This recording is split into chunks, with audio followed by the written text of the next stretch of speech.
Okay, ayan at magandang araw at magandang gabi kung saan man po kayo sa sulok ng mundo mga kaibigan. At ito na nga lalong umiinit at tumitindi po ito ng usapin na paghuli kay Pastor Apollo Kibuloy.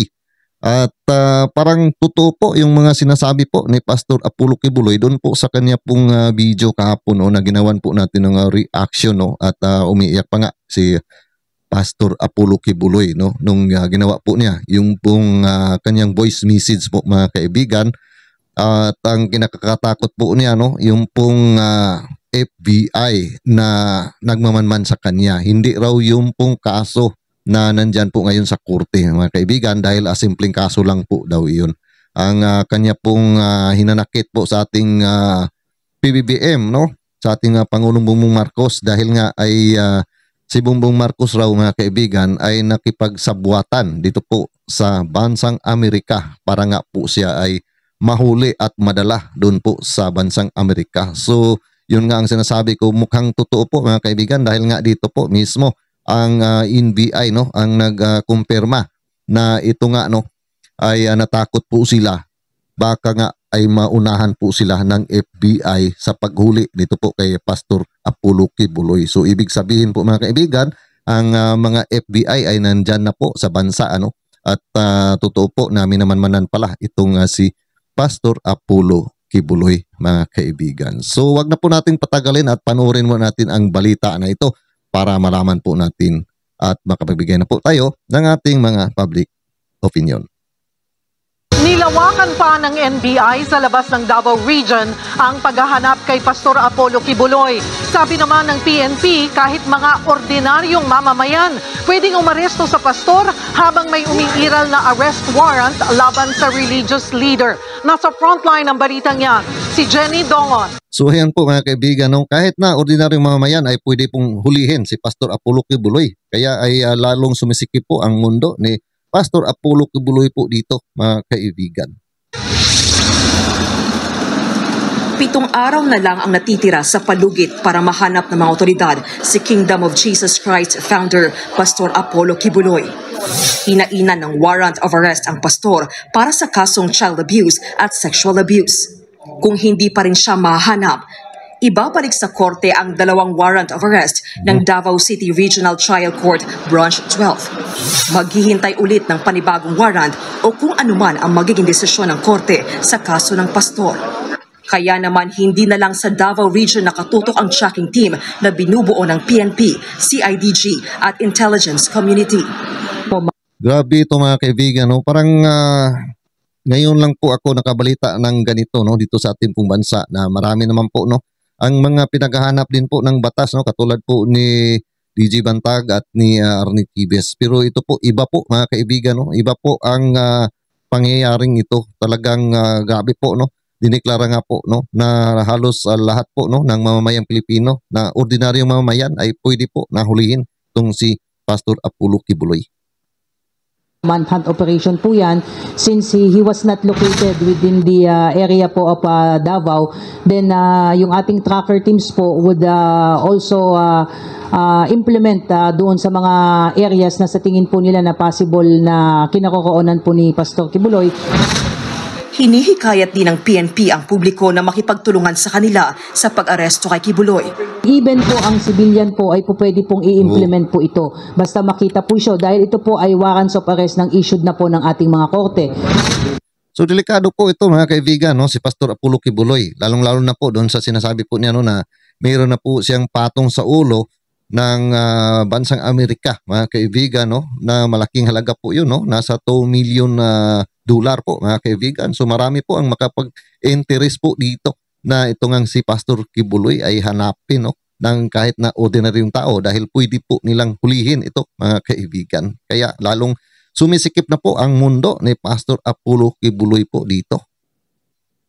Nagbabalari ng PNP sa sinumang nagkakanlong kay Kibuloy na posible rin silang managot sa batas. 3 araw nang pinupuntahan ng NBI at mga pulis ang pag-aari ni Kibuloy sa Davao at Samal Island. Maayos namang tinanggap ng mga abogado at ilang miyembro ng KOJC ang arrest warrant.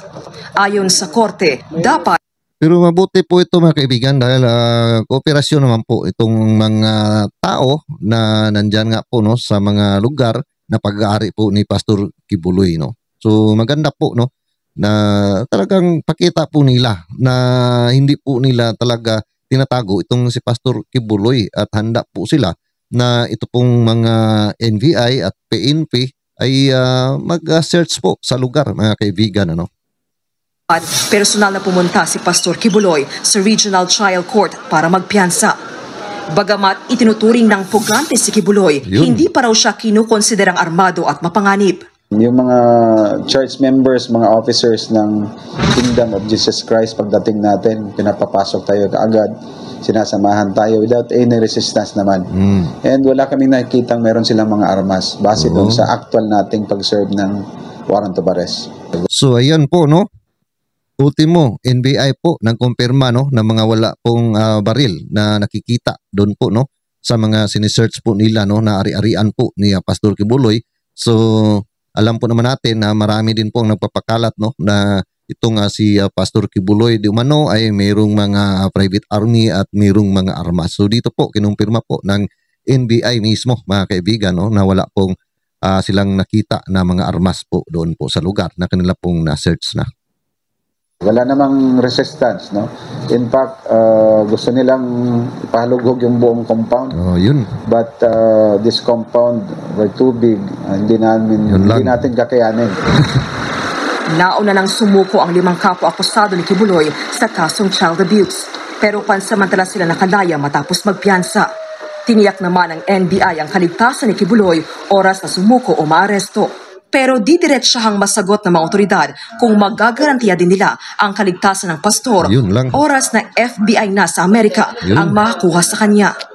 Nasa listahan din kasi ang pastor sa most wanted ng US dahil sa mga kasong child sex trafficking.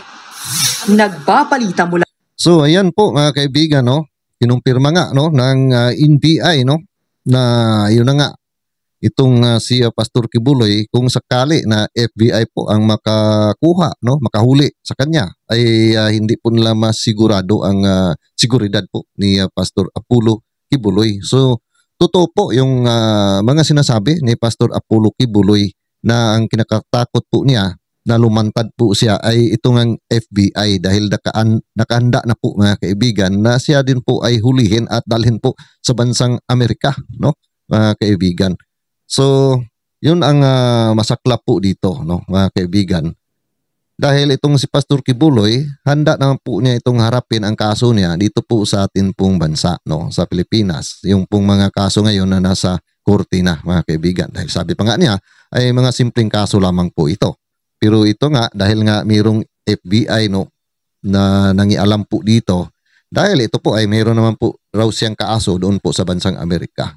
Parang naalala ko po mga kaibigan na mayroon po akong napanood dati no na balita pero iba po naman ang kaso doon. Pero yun din po no, mayroon din po silang kaso sa bansang Amerika. Pero yun po ay illegal drugs po mga kaibigan no. Sila po ay mga Mexican mga kaibigan at nung nagkaroon na po sila ng kaso sa bansang Amerika at pinaghahanap na po sila ay umiktad po sila pabalik doon po sa kanilang bansa sa Mexico mga kaibigan. At sa bansa po nila ay mayroon din po silang mga kaso mga kaibigan. At hanggang umabot po na nahuli po sila doon po sa kanilang bansa. At nalaman po ng bansang Amerika na sila nga po ay nahuli na ay agad-agad po nag-request ang bansang Amerika na ibalik po sila sa bansang Amerika para po ay harapin ang mga kaso laban sa kanila. Dahil patong-patong din po ang kaso no na nandoon po sa bansang Amerika. Parang katulad po dito kay Pastor Apollo Kibuloy na ang kaso po niya sa bansang Amerika ay patong-patong din po mga kaibigan dahil sa sabi nga niya po kahapon nasa 43 counts po no ang kaso po na kanya pong harapin doon po sa bansang Amerika at na mayroon nga po siyang nasa 21 po no na abogado ang gumagawa na po no ng depensa para po sa kanya doon po sa bansang Amerika. So ngayon po parang mangyayari din po no ang nangyayari doon po sa aking napanood mga kaibigan no na tinunover nga sila nung bansang Mexico doon sa bansang Amerika dahil sa mas marami po silang kaso na haharapin sa bansang Amerika. At dito po kay Pastor Kibuloy, ganun din po, no? Marami din po ang kaso niya. Nasa 43 counts, no? Dito po sa ating pong bansa, ilan lamang po, ano, mga kaibigan, no, ang kaso po niya. So, parang totoo po yung sinasabi po ni Pastor Apollo Kibuloy na kung siya po ay lumantad at mahuli po, mga kaibigan, ay ito turn over din po siya doon po sa bansang Amerika. Na yun din po ang kanyang kinakatakutan. Na sabi pa nga niya na mas mabuti pa na magtatago na lang po siya.